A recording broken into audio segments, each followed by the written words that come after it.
아브라함 시대에 가나안 땅 동방에 욥이라는 사람이 살고 있었습니다.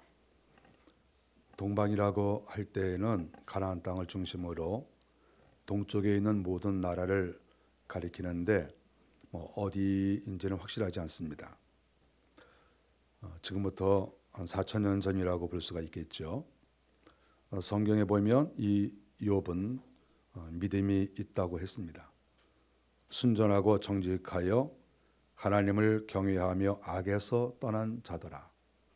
하나님을 잘 섬기고 실질적으로 생활 가운데에서도 악에서 떠난 사람.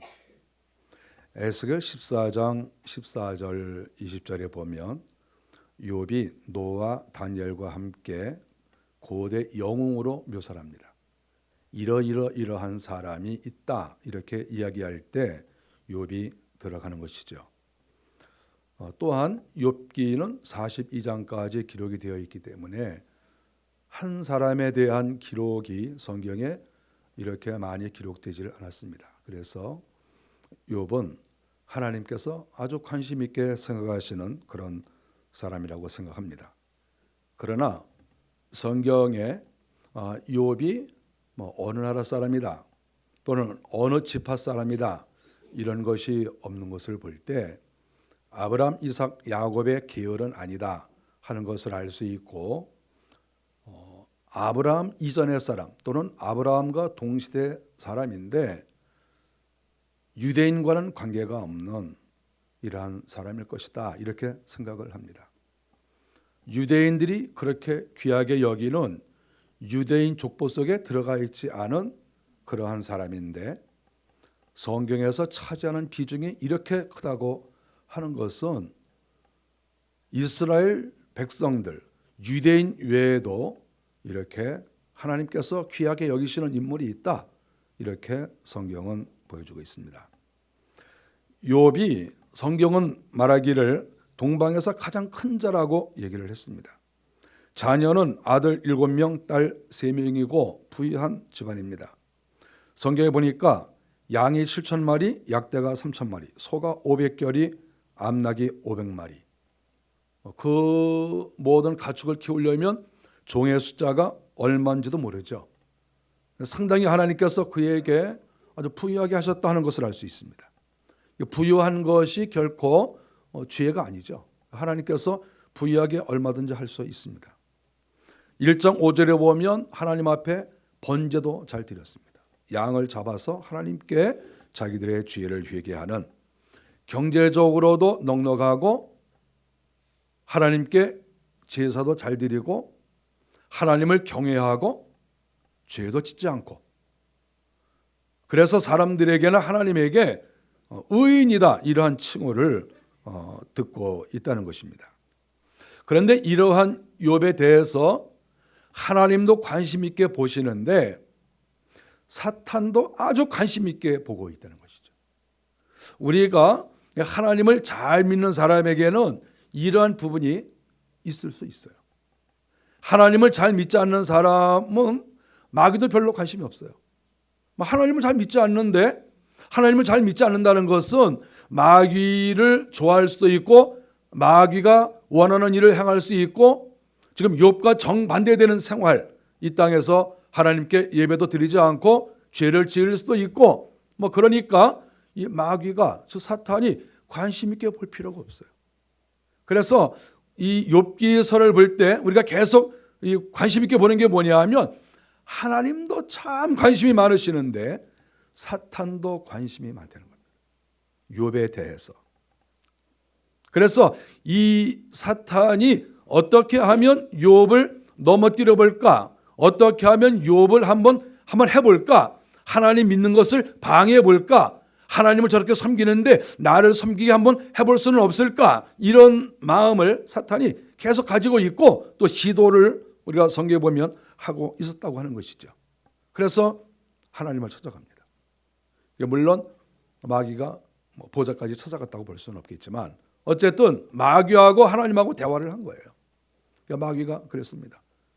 여호와 하나님, 저 욥이 저렇게 하나님을 잘 섬기는데 눈꼴 사나워서 못 보겠습니다.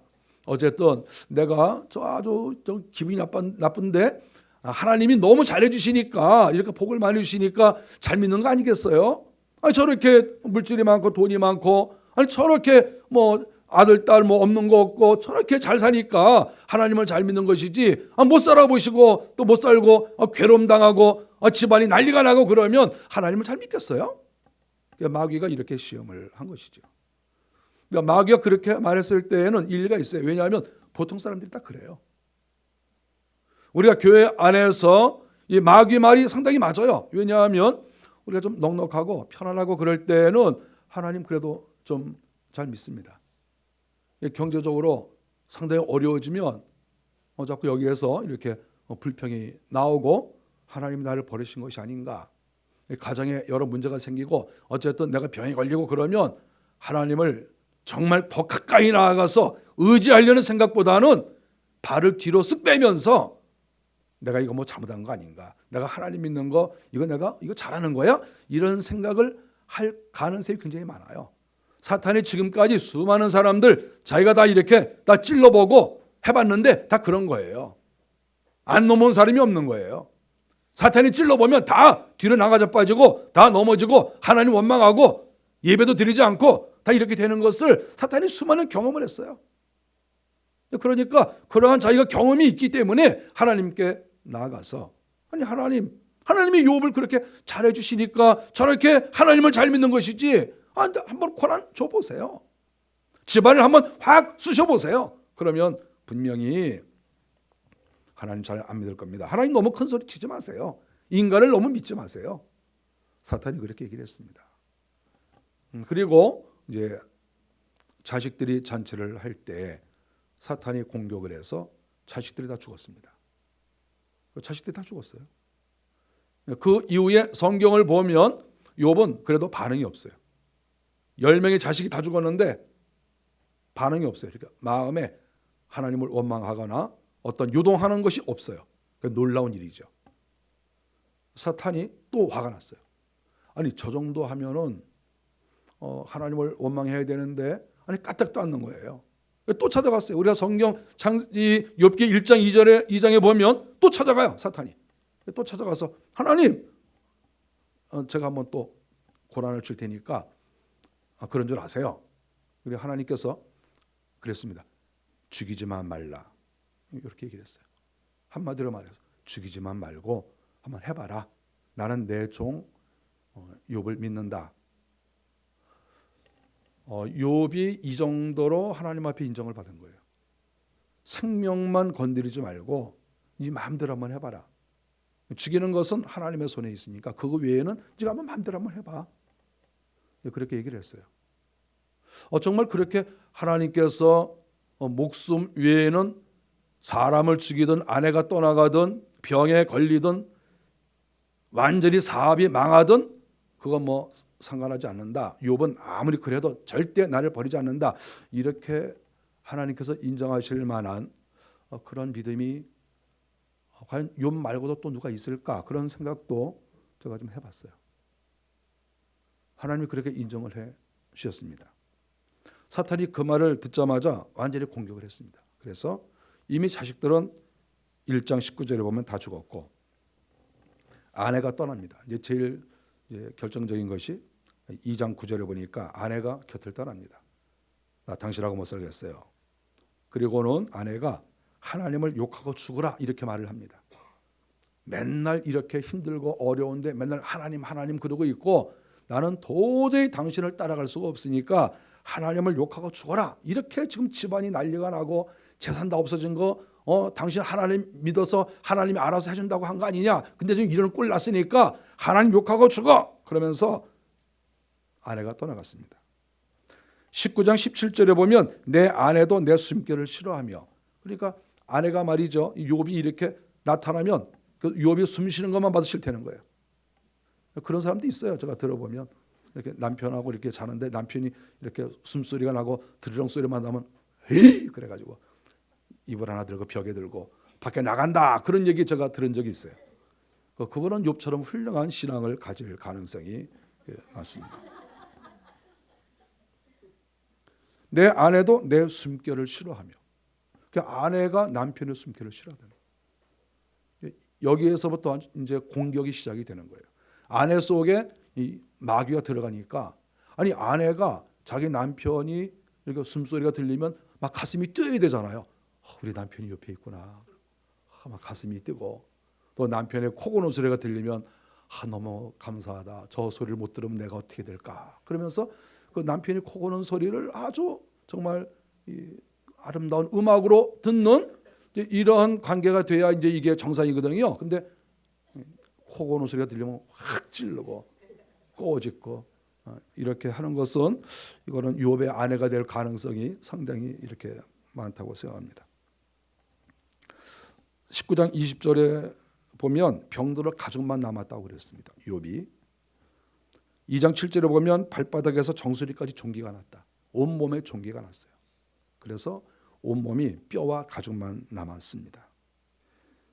2장 11절에 보면 엘리바스, 빌닷, 소발 이 세 명의 친구가 와서 계속 욥에게 부담스러운 말만 하고 갔습니다.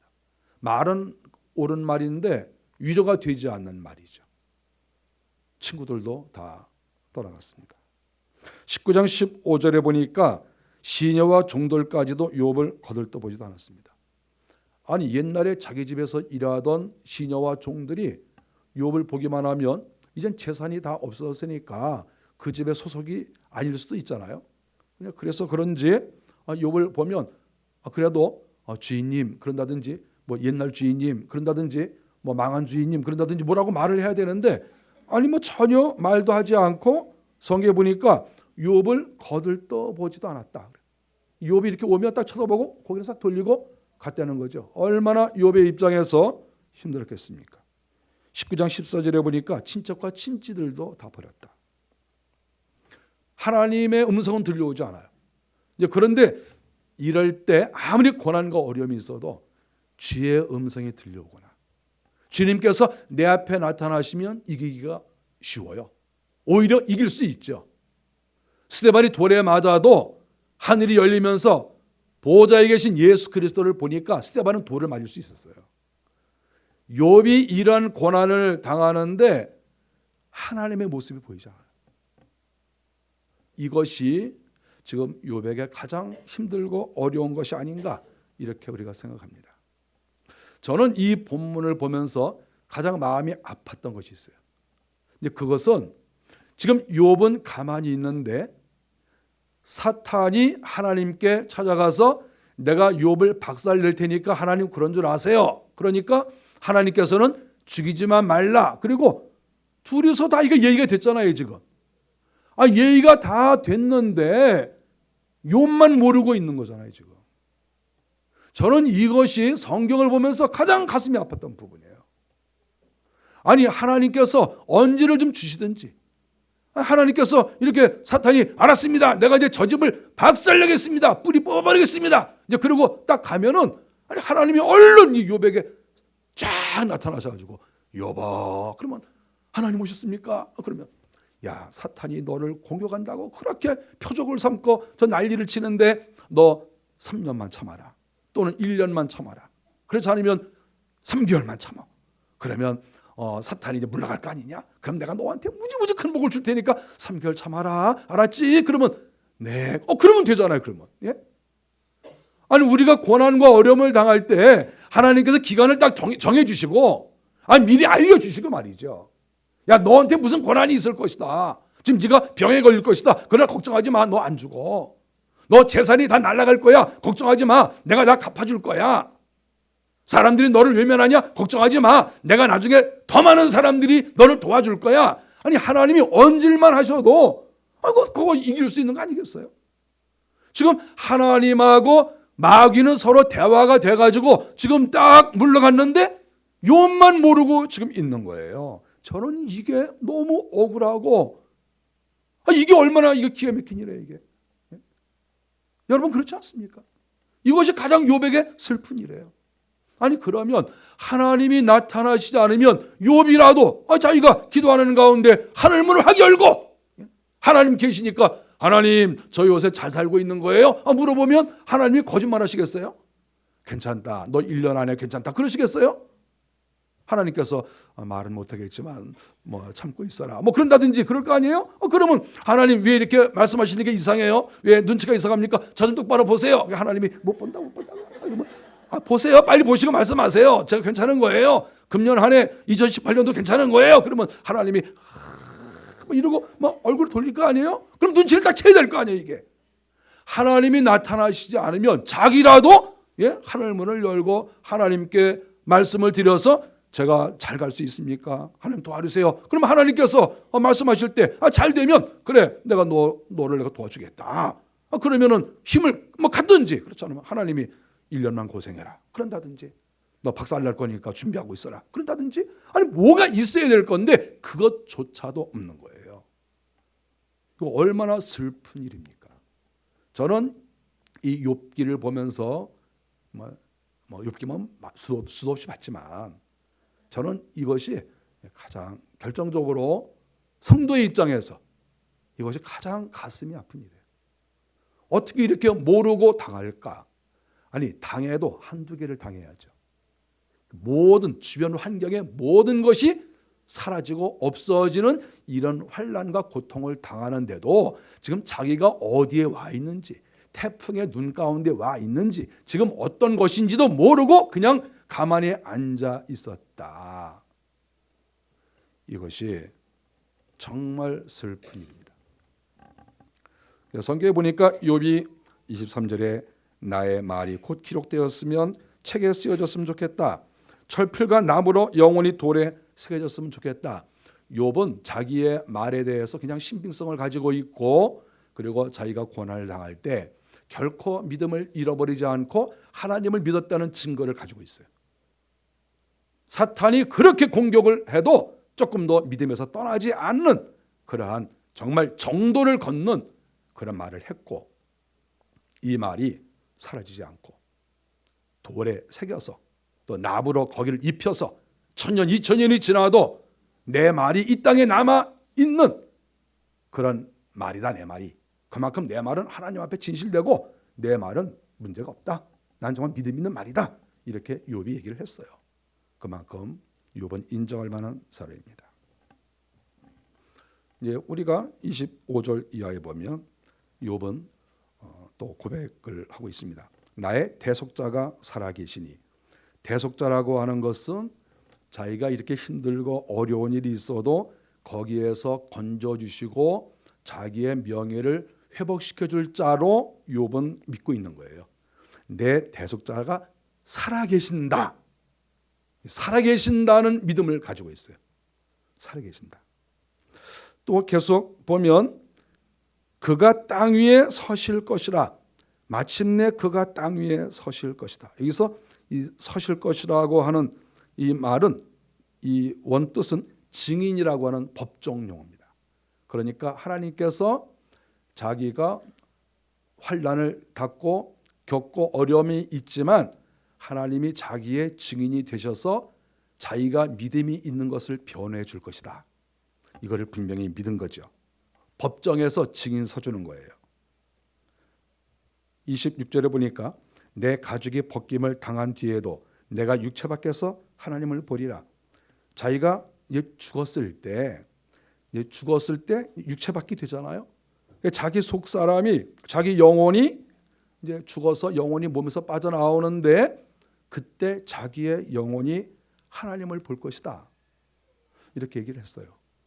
굉장한 믿음이잖아요. 우리가 죽어도 우리의 영혼은 어떤 사그러지는 게 아니고 무로 돌아가는 게 아니고 하나님의 얼굴을 본다. 그리고 나는 하나님과 가까이 지낼 수 있는 하나님께서 나를 대우하실 수 있는 그러한 믿음을 내가 가지고 있다. 바로 그러한 의미입니다. 욥은 지금 상당히 몸이 약한 가운데 있어서 언제 죽을지 모르는 그런 상황입니다. 27절에 내가 그를 보리니 내 눈으로 그를 보기를 낯선 사람처럼 하지 않을 것이다. 자기의 시녀들, 종들은 친척들과 아내는 자기를 낯선 사람처럼 대우하고 있잖아요, 지금. 그런데 자기는 죽었을 때 하나님을 낯선 사람처럼 대하지 아니하고 하나님을 정말 가까이 모시는 사람으로 하나님, 제가 여기 왔습니다. 제가 이제 죽었어요. 제가 잘 살다가 쫄딱 망해서 죽었어요. 그러나 어쨌든 제가 이제 하나님께 왔습니다. 하나님을 알아보고 하나님하고 이렇게 낯선 사람처럼 살지 않을 것이다. 이런 고백을 했습니다. 정말 한 절 한 절이 너무 귀해요. 그러면서 27절에 내 마음이 초조하다 이렇게 말했습니다. 그러니까 자기의 육체도 완전히 사그러지고 또 이제 하나님을 만나볼 생각을 하는 것이죠. 이제 그랬을 때 이제 하나님을 사모하니까 하나님이 더 그립고 몸도 약하고 그러니까 자기 자신을 초조하다 이렇게 얘기를 했습니다. 그리고 28절과 29절에 보니까 사람들의 비난을 듣고도 결코 약해지지 않고 하나님께 맡겼습니다. 그리고 심판장이 분명히 너희들을 심판할 것이다 이렇게 말을 했습니다. 하나님을 믿는 신앙이 욥에게서 차고 넘치고 욥이 입을 열 적마다 계속해서 하나님을 믿는 그 믿음이 차고 넘쳐요. 정말 감동이 되는 것이죠. 정말 믿음이 있는 사람이구나. 저는 이렇게 자기가 하나님을 잘 믿고 또 죽었을 때 하나님께서 자기를 인정해 주시고 원수를 하나님이 멸하시고 또 자기가 하나님의 얼굴을 떳떳이 보고 이 본문은 욥의 믿음을 가르쳐주는 아주 소중한 그러한 본문의 말씀입니다. 저는 이 본문에서 아까도 말씀을 드렸지만 결정적인 문제가 뭐냐 하면 왜 자기의 문제를 살아서는 해결하지 못하느냐 하는 부분입니다.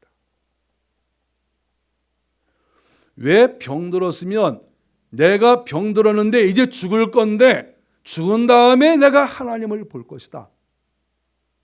그 말씀은 맞다니까요. 근데 그 말씀이 맞는데 왜 내가 살아서 하나님을 배웠고 내가 억울한 것을 얘기하고 내가 하나님을 잘 믿는 것을 이야기하고 또 내가 힘들고 어려운데 하나님이 나타나셔서 나를 좀 도와주세요. 왜 이 부분이 여기에는 나오지 않느냐 하는 거예요. 이것이 욥의 믿음과 욥의 신앙 그리고 부활 신앙이 굉장히 위대해 보이는데 실상은 이 믿음은 반쪽짜리 믿음밖에 되지 않는다는 거예요. 이건 반쪽이야, 반쪽. 왜 하나님이 여기에 실존하시지 않습니까? 왜 하나님이 나타나지 않습니까? 왜 죽어서 만나는 하나님입니까? 저는 이 본문의 말씀이 너무 아쉬워요. 왜 살아서 하나님을 만나면 안 됩니까? 하나님이 내 병을 치료해 주시면 안 됩니까?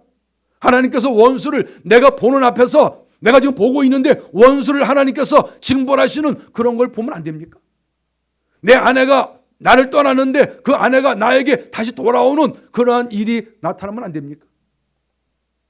그 부분이 아주 미약한 그런 말씀이라고 생각을 합니다. 제가 추가로 42장 5절과 6절을 보았습니다. 42장 5절과 6절을 한 목소리로 한번 읽어봤으면 좋겠습니다. 같이 한번 읽겠습니다. 내가 주께 대하여 듣기만 하였사오나 이제는 눈으로 주를 배움나이다. 그러므로 내가 스스로 거두어 드리고 티끌과 죄 가운데에서 회개하나이다. 42장은 마지막 장입니다. 마지막 장. 근데 마지막 장인데 욥이 고백하는 얘기를 들어보니까 내가 주께 대하여 듣기만 하였사오나 저는 이 말이 너무 충격으로 왔어요. 왜냐하면 내가 주께 대하여 듣기만 하였사오나 지금까지 욥이 그렇게 복을 받고 그렇게 신앙생활을 잘했는데 그 신앙생활의 수준과 내용이 주님께 대해서 듣기만 한 수준이라는 것이죠. 하나님이 나타나신 다음에 이 고백이 나왔어요. 하나님이 나타나시니까. 결국 욥에게 하나님이 나타나셨거든요. 그랬더니 깜짝 놀라서 내가 주께 대하여 듣기만 하였다. 어떻게 들었을까요? 아버지가 가르쳐 줬겠죠. 욥이 처음부터 하나님을 섬겼다고 볼 수는 없어요. 아버지가 계셨겠죠. 그렇지 않으면 선생님이 계셨겠죠. 하나님이 이런 분이다, 저런 분이다.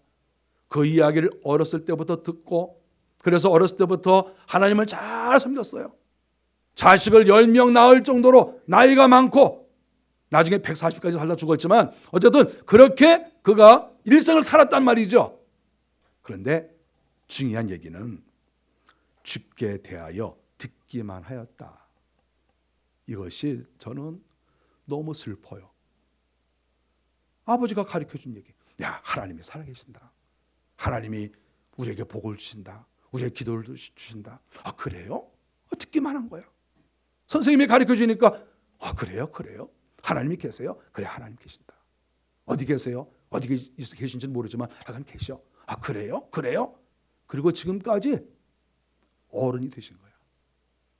자식을 열날 때까지 집안이 완전히 망할 때까지도 하나님에 대해서 듣기만 한 거예요. 이렇게 억울할 일이 어디 있어요? 그런데 이제는 눈으로 주를 배움나이다. 하나님이 나타나신 거예요. 나타나셔서 욥아, 네가 말하는 내용 중에 문제가 많다. 너는 믿음이 있는 걸 내가 인정하지만 네가 말하는 거 잘못된 거 많다. 너는 교만한 부분이 있어. 너는 알지 못하는 부분이 있어. 너는 나에 대해서 잘 몰라. 하나님께서 욥에게 나타나셔서 하시는 말씀을 보면 하나님이 많은 것을 가르쳐 주세요. 너 왜 이렇게 모르냐? 아니, 욥이 듣기만 하였사오니, 아니 여지껏 배웠잖아. 욥이 여지껏 자식 열날 때까지 여지껏 듣고 배우고 다 했는데 하나님 나타나셔서 너 왜 이렇게 교만하고 너 왜 이렇게 모르냐? 이것이 하나님의 지적사항이에요. 너 왜 이렇게 모르냐? 이게 욥기에 나와요. 결국 이제는 눈으로 주를 배움나이다. 하나님을 딱 만난 거예요. 욥이 그 다음에 행동이 달라집니다. 그러므로 내가 스스로 거두어드리고 티끌과 죄 가운데에서 회개하나이다. 욥이 어려운 일을 겪었을 때 회개하지 않았습니다. 자기가 잘한 줄 알았습니다. 하나님에 대해서 여지껏 듣고 하나님에 대해서 가르침을 받고 이게 하나님이구나 여지껏 그렇게 알았었는데 하나님이 다시 가르쳐 주시니까 나타나셔서 정신이 바짝 나가지고 내가 알고 있는 하나님이 그 하나님이 아니구나. 내가 하나님을 딱 만나 뵈니까 내가 듣고 내가 배웠던 그런 수준의 하나님이 아니구나. 그걸 아는 거죠. 그리고 내가 티끌과 죄 가운데에서 회개하나이다. 자기의 죄를 인정했습니다. 자기의 허물과 지금까지는 자기가 죄 있다고 생각하지 않았습니다. 회개하는 거죠. 내가 하나님에 대해서 너무 몰랐구나. 내가 하나님에 대해서 안다고는 했는데 피상적으로 알았구나. 그리고 하나님께 회개합니다. 하나님 잘못했습니다. 하나님께서 욥을 의롭게 여기시고 그에게 은혜를 주셨습니다. 140을 살면서 아들과 손자 4대를 보았다. 42장 16절에 말씀을 합니다. 재산은 갑절로 주시고 아들 7명, 딸 3을 그대로 주셨습니다. 욥이 하나님께 이러한 은혜를 다시 받게 된 배경은 어디에 있는가? 그것은 하나님을 만나 뵙고 회개함으로 인해서 하나님께서 고난도 완전히 풀어주시고 사탄의 공격도 끊어버려 주시고 결국 주신 모든 것에 배를 주시는 그런 은혜를 하나님이 허락을 하신 것입니다. 그래서 저는 이 욥기서를 볼 때 이 42장 5절 6절이 욥에 대한 모든 것들을 답할 수 있는 정말 중요한 귀절이다. 이렇게 생각합니다. 예수를 믿는 성도들이 하나님을 만나기 전에 욥과 같이 사시는 분들이 많습니다. 하나님에 대해서 듣고 배우고 알고 복도 어느 정도 받고 그렇게 사시는 분들 많죠. 거기서 끝나는 사람이 많습니다. 환난과 어려움 속에서 욥은 모든 것이 배가가 되고 믿음도 확 뛰어올랐죠. 하나님을 만나고 나서. 우리의 신앙생활이 더 성장하고 우리의 신앙이 정말 하나님 앞에 인정을 받고 이 땅에서도 복을 받는 길은 무엇인 줄 압니까? 하나님을 만나는 길이에요. 하나님께서 우리에게 찾아오실 수도 있고 또 어떤 경우에는 내가 찾아갈 수도 있죠. 그러나 순수한 인간의 노력만으로는 하나님을 만날 수 없죠. 당연히 하나님이 은혜를 베풀어 주셔야죠. 그러나 누가 더 힘을 써야 되느냐, 하나님이 더 힘을 쓰셔야 되느냐, 내가 더 힘을 쓰셔야 되느냐, 이것은 다 그냥 이론이에요. 이론.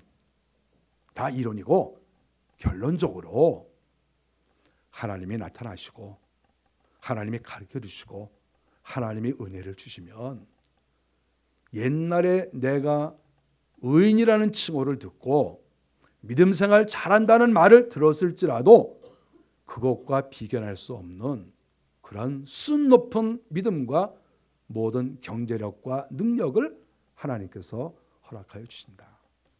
이것이 오늘 본문의 내용이에요. 저와 여러분들이 하나님을 만나야 됩니다. 하나님에 대해서 듣기만 하지 마시고 내가 기도하는 가운데 하나님의 임재를 내가 체험하고 주의 음성을 듣고 주께서 살아계심을 알고 주께서 나의 가는 길을 인도하고 이것을 체험하지 않으면 그냥 훌륭한 사람 소원하는 것이 나 죽은 다음에 하나님 만날 거야. 여기에서 끝날 수밖에 없다는 거예요. 죽은 다음에 하나님 만날 거야. 우리는 죽어서도 하나님을 당연히 만나죠. 그러나 살아있으면서 하나님을 만나 뵙고 그분과 동행하고 그분과 함께 고난도 이기고 사탄과 싸우고 하나님 주시는 복도 받고 그것이 진정한 성도의 모습입니다. 저와 여러분들에게 이러한 은혜가 꼭 있기를 바랍니다. 기도하겠습니다.